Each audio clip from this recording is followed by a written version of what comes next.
الحمد لله على كل حال والصلاة والسلام على صاحب حسنه وجمال أما بعد أعوذ بالله من الشيطان الرجيم بسم الله الرحمن الرحيم هن لباس لكم وأنتم لباس لهن صدق الله العظيم وصدق رسوله النبي الكريم ان اللہ وملائکتہ یصلون علی النبی یا ایہا الذین آمنوا صلوا علیہ وسلموا تسلیما اللہم صلی علی سیدنا ومولانا محمد معدن الجود والکرم وعلی آلہ وصحبہ وبارک وسلم.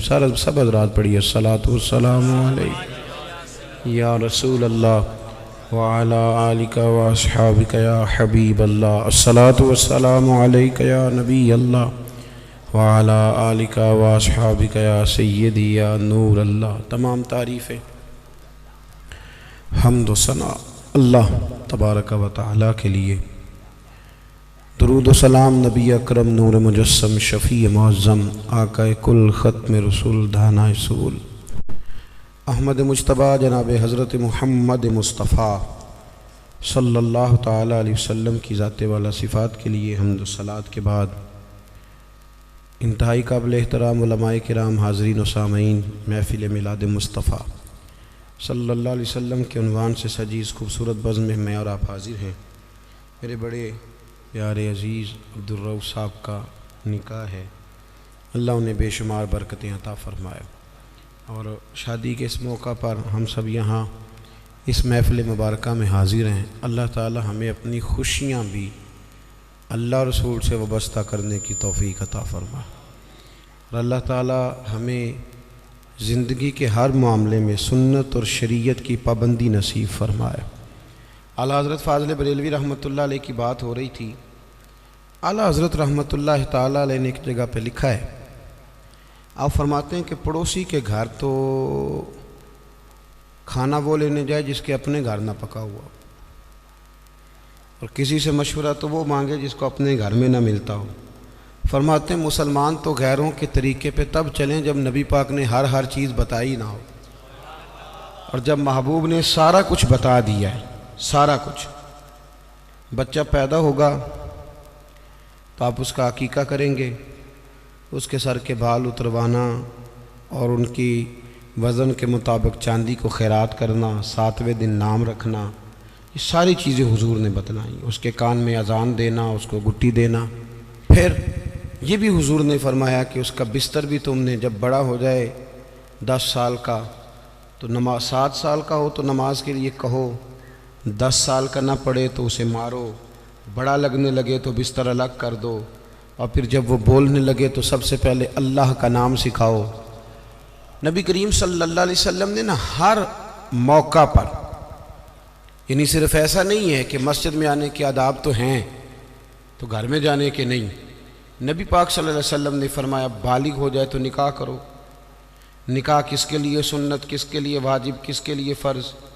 نکاح خاتون کے ذمے کیا ذمہ داریاں خاوند کے حوالے سے، اور بیوی کے لحاظ سے پھر خامن کے کیا ذمہ داریاں، ہر چیز کو اپنی اپنی جگہ پہ پوری وضاحت کے ساتھ. اور اگر آپ پڑھیں گے تو آپ کو پتہ چلے گا کہ اسلام انسان کی ہر ضرورت کو پورا کرتا ہے، اور نبی کریم صلی اللہ علیہ وسلم نے ہر جگہ ہماری ہر ضرورت کا خیال فرمایا. اگر آپ دین کو پڑھتے جائیں گے تو آپ کو ذرا بھی دائیں بائیں دیکھنے کی ضرورت نہیں پڑے گی. سمجھ آ رہی ہے میری بات؟ یہ بال داڑھی کا حصہ ہے، اس کا بھی ذکر ہمارے بزرگوں نے کر دیا.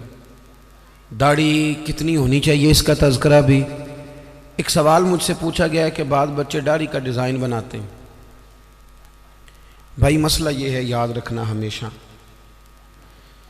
ایک بندہ سنت پر عمل نہیں کرتا وہ گناہگار ہے، اور ایک سنت کو سنت سمجھ کے مذاق اڑائے تو کافر ہے. سنت کو سنت جانتے ہوئے اگر اس کا مذاق اڑائے گا تو نہیں. سمجھ آ رہی میری بات کی؟ ہمارے بچے ڈیزائنوں پہ چلتے ہیں بیچارے، پتہ نہیں کس کی نظر لگ گئی، اور بڑی چیزیں ہیں، لیکن داڑھی کے ڈیزائن بنانا اور غلط حرکات کرنا یہ تو ایک انتہائی مذموم حرکت ہے۔ اللہ ہمیں سمجھنے کی توفیق عطا فرمائے۔ اور میں ملت کے جوانوں سے یہ گزارش کروں گا، آپ نے ڈیزائن والی داڑھیاں بھی رکھ کے دیکھی ہیں، ایک دفعہ نا نبی کریم کی سنت والی داڑھی بھی ذرا رکھ کے دیکھو، تمہیں کوئی عجیب ہی ذائقہ نصیب ہوگا۔ یہ آپ کے چہرے کے مطابق اللہ نے اس کو وضعداری دی ہے۔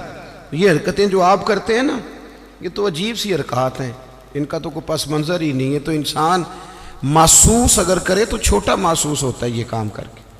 تو ہمیشہ وہ کام کریں جس میں سنت اور شریعت کی پاسداری، اللہ سمجھنے کی توفیق عطا فرمائے۔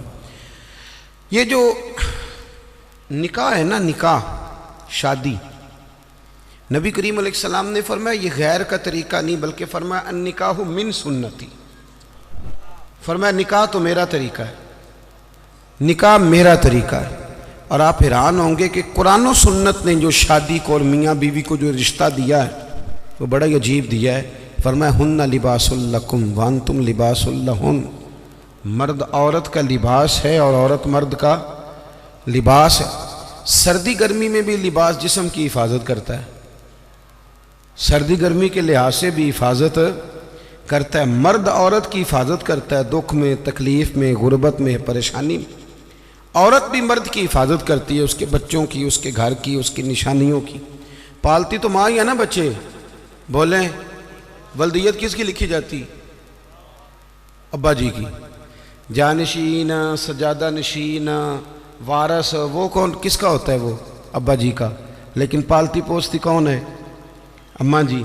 ابا جی اماں کو بچے دے کے روز گھر سے جاتے ہیں، فلانی جگہ جا رہا ہوں بچے سنبھال، فلان جگہ جا رہا ہوں بچے تیرے۔ کبھی ایسا بھی ہوا ہے کہ اماں کہے میں ذرا 15 دنوں کے جا رہی ہوں کہیں، تو بچے تم رکھ لو؟ ہوتا ہے ایسے؟ تو مرد عورت کا حقوق کا خیال کرتا ہے، عورت مرد کے حقوق کا۔ نبی پاک صلی اللہ تعالیٰ علیہ وسلم نا بڑا خیال کرتے تھے۔ ہمارے ہاں تو یہ ہوتا ہے نا، جو کسی کا غلام ہوتا ہے وہ بیچارہ ساری زندگی غلام ہی رہتا ہے۔ وزیر صاحب بھی، پیر صاحب بھی خدمت کراتے رہتے ہیں ساری زندگی، لیکن اس بیچارے کا خیال نہیں کرتے۔ میں اکثر کہا کرتا ہوں کہ جب تک کسی پیر کے آستانے پہ جھاڑو دے تب تک تو منظور نظر مرید ہوتا ہے، اور اگر اس بیچارے پہ قرضہ چڑھ جائے تو پیر صاحب کہتے ہیں یہ اس کا ذاتی معاملہ ہے۔ جب تیرے گھر میں جھاڑو دے رہا تھا پھر ذاتی معاملہ نہیں تھا؟ جب تک وہ MP کے پوسٹر چھپوا رہا ہو، ساری ڈیوٹیاں کر رہا ہو، تب تک تو وہ سیاسی کارکن۔ اور اگر اس بیچارے کے گھر میں غربت آ جائے، اس پہ کوئی مقدمے بازی ہو جائے، کہیں الجھ جائے، تو پھر کیا کہتے ہیں؟ اس کا ذاتی۔ اب کیسے ذاتی معاملہ ہو گیا؟ میرے عزیز، میرے محبوب کریم علیہ السلام کا طریقہ مبارکہ تھا، کسی پہ قرضہ چڑھتا تو حضور اس کا بھی خیال کرتے، کوئی بیمار ہوتا تو حضور تیمارداری کرنے جاتے۔ کیا خوبصورت لفظ ہیں بخاری کے۔ حضور نے فرمایا میرا کوئی امتی انتقال کر جائے، اگر پیسے چھوڑ کے جائے، ترکہ چھوڑ کے جائے، مال چھوڑ کے جائے، تو فرمایا اس کے وارثوں میں بانٹ دینا، لیکن اگر اس کے ذمے قرضہ ہونا تو میرے پاس آ جانا، میں اپنی امتی کا قرض ادا کر دوں گا، میرے پاس آنا، میں قرضے دوں گا۔ یہ محبوب کریم نے بیان۔ تو حضور نہ ذرا خیال کرتے۔ توجہ، حضرت ربیعہ بن کعب یہ نا نبی پاک صلی اللہ علیہ وسلم کو وضو کراتے تھے، پر مزے کی بات ہے وضو بھی تہجد والا کراتے تھے۔ کون سا جی؟ بول کے بتائیے، سمجھ آ رہی ہے آپ حضرات کو؟ کون سا وضو کراتے تھے؟ تہجد کا وضو کراتے تھے۔ یہ وہی ہے جن سے حضور نے فرمایا چل ربیعہ کچھ مانگ لے۔ بڑے سیانے تھے، کہنے لگے یا رسول اللہ جنت میں وہ والا مکان چاہیے جس کے پڑوسی آپ ہوں، جس کے پڑوسی آپ، وہ والا مکان۔ ایک دن نا نبی کریم صلی اللہ علیہ وسلم نے ان سے فرمایا ربیعہ شادی کیوں نہیں کرتے؟ ربیعہ بولیے۔ وہ مجھے ایک صاحب ایک دفعہ مل گئے، کہنے لگے مینوں میرے حضرت صاحب ڈکیا سی بیاہ نہ کریں۔ میں کہوں نا آپ کیتا ہے کہ نہیں؟ یہاں تو دو کیتے ہیں، تو میں کہ تینوں کل ہی ڈکیا سو۔ عجیب فلسفہ ہے نا، یعنی کسی اور کے لیے فقر کا حکم ہے، ہمارے لیے یہ کس قسم کی فقیری ہے؟ عجیب مزاج ہے نا یہ۔ یہاں تو کوئی مقاصد ہو، اللہ تعالیٰ سمجھے، سمجھنے کی توفیق عطا فرمائے۔ اللہ تعالیٰ ہمیں توفیق دے کہ ہم اس بات کا خیال کریں، لیکن اب مزاج ہے ہمارا۔ بہرحال آمدام برسر مطلب حضور نے فرمایا ربیعہ شادی کیوں نہیں کرتے؟ تو کہنے لگے یا رسول اللہ نہ تو دولت ہے، نہ مال ہے، نہ گھر ہے۔